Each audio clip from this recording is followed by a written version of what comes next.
मध्य प्रदेश की ग्राम पंचायतों में सरपंच, सचिव व अन्य कर्मचारी चुनाव के बाद से ही काफ़ी ज़्यादा तनाव में देखे जा रहे हैं, जिसके पीछे कई सारे कारण हैं। लेकिन इनमें से कुछ मुख्य कारण है कि भ्रष्टाचार, पंचायतों को मिलने वाली राशि का समय पर ना मिल पाना या मिले भी तो भ्रष्टाचार की भेंट चढ़ जाना।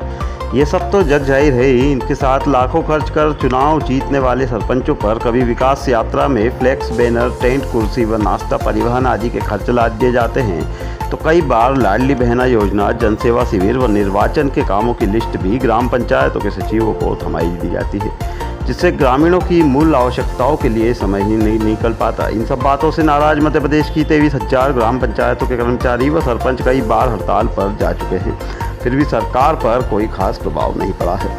ये पीड़ा सिर्फ कुछ जिलों की ग्राम पंचायतों की नहीं है। इंदौर, रतलाम, राजगढ़, आगर मालवा, विदिशा व प्रदेश के अधिकांश जिलों की पंचायती व्यवस्था से जुड़े सभी लोगों की है।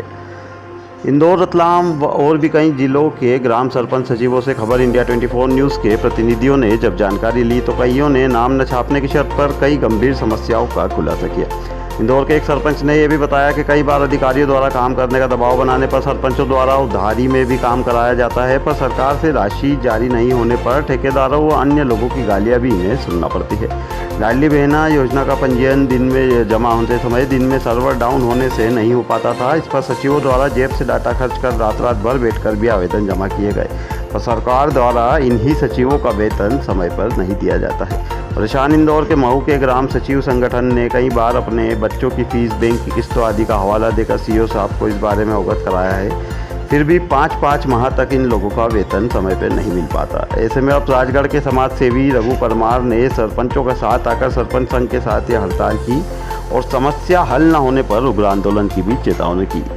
देखिए मध्य प्रदेश से विशेष संवाददाता नवीन ठाकुर की रिपोर्ट, खबर इंडिया 24 न्यूज़ के लिए। नरसिंहगढ़ ब्लॉक के सरपंच संघ की बैठक कोड़ा में संपन्न हुई थी। स्वाभाविक है कि कोई भी जनप्रतिनिधि तो बनता है तो उसमें उसके मन में ये भावना रहती है कि मैं अपने क्षेत्र का विकास करूं, अपने गांव का विकास करूं। पर हो क्या रहा है कि चुनाव हो गए, सरपंच बन गए, जनपद सदस्य भी हमारे साथ में खड़े हैं, निहाल सिंह जी। अब इनकी पीड़ा स्वाभाविक है क्योंकि इन लोगों को ना तो कोई फंड मिल रहा है और ना कोई सुविधा मिल रही है। तो इसके लिए सरपंच संघ ने बैठक की।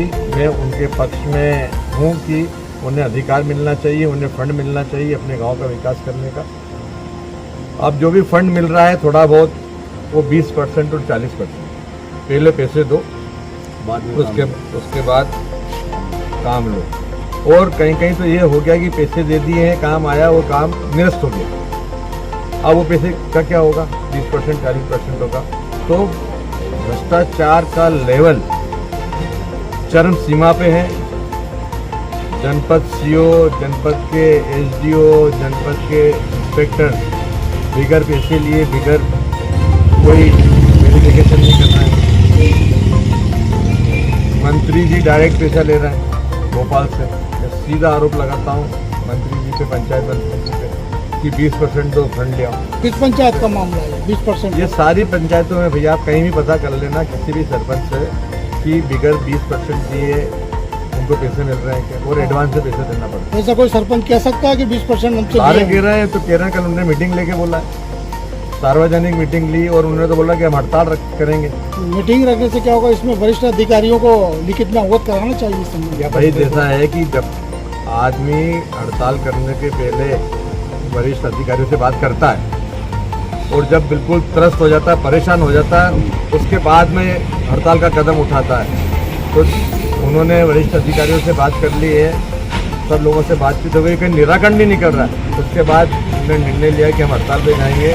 पर मेरा माननीय आप लोगों के माध्यम से, मीडिया के माध्यम से मुख्यमंत्री जी से अनुरोध है कि जिस तरीके से अधिकारी बेलगाम हो रहे हैं, कृपा करके मुख्यमंत्री जी उनको लगाम लगाइए, भ्रष्टाचार को कम कीजिए और सरपंचों का जो अधिकार है उनकी राशि स्वीकृत करिए ताकि वो अपने गांव का विकास कर सकें। तो ये मतलब ये देखो बहुत सारी पुलियाँ निरस्त हो गई राजगढ़ जिले में ही, क्योंकि कहीं न कहीं अधिकारियों की मिली भगत से क्रियान्वयन नहीं हो रहा था काम का, पैसा निकल गया,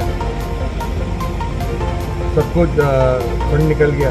तो इसलिए रोक लगाई है। अपन ये मिली भगत से होता है। मैं वही क्या कह रहा हूँ कि जनपद की मिली भगत से ही भ्रष्टाचार होता है, क्योंकि उन लोगों ने इतना पैसा एडवांस में ले रहे हैं 20%, 30%, 40%।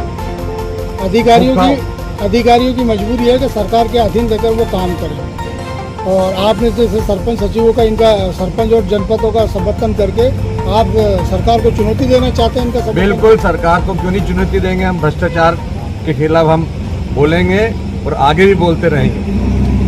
और यदि मांगे फिर भी नहीं मांगनी गई तो फिर आगे की क्या? बिल्कुल, सरपंचों के साथ हम भी आंदोलन करेंगे। क्या सड़क पर आंदोलन करेंगे आप? बिल्कुल, सरपंचों ने जो आंदोलन की चेतावनी दी है, हम उनके साथ देंगे उनका। आपका सीधा टकराव सरकार से होगा क्या? बात सरकार के टकराव की नहीं है, बात सीधी सादी ये है, जो अधिकारी बेलगाम हो रहे हैं, जो अधिकारी बगैर पैसे लिए काम नहीं कर रहे हैं, जो अधिकारी जो काम ही नहीं हुआ है उसको काम बता रहे हैं, तो सरासर भ्रष्टाचार नहीं तो क्या है? और भ्रष्टाचार किस लेवल पर है?